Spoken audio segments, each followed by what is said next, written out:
అమ్మా అమ్మా నాన్నకి ఏమైందమ్మా? ఏమైందో తెలియదురా, ఉన్నట్టుండి కళ్ళు తిరిగి కింద పడిపోయారు. అప్పటి నుంచి ఇదిగో ఇలా ఉన్నారు. ఏం అర్థం కావట్లేదు. నాన్న పదండి హాస్పిటల్కి వెళ్దాం. వద్దురా, ఈ చిన్నవి నన్నేం చేయలేవురా. అలా అంటారేంటి నాన్న? ముందు లేవండి. ఒంట్లో ఇంత నీరసం పెట్టుకుని హాస్పిటల్కి వెళ్ళనంటారేంటి నాన్న? వెళ్ళండి. నెమ్మదిగా. అమ్మ నువ్వేం కంగారు పడుకో, నాన్న హాస్పిటల్కి తీసుకెళ్తాం. సరేనా సిద్ధు, జాగ్రత్త.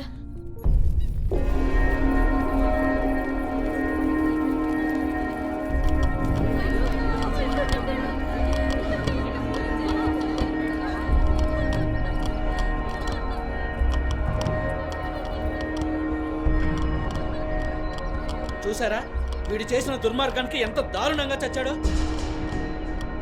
వరకట్నం కోసం వేధించి భార్యను అనుమానించి చంపాడు. దాన్ని ఏడే పాతి పెట్టాడు, వీడు ఏడే చచ్చాడు.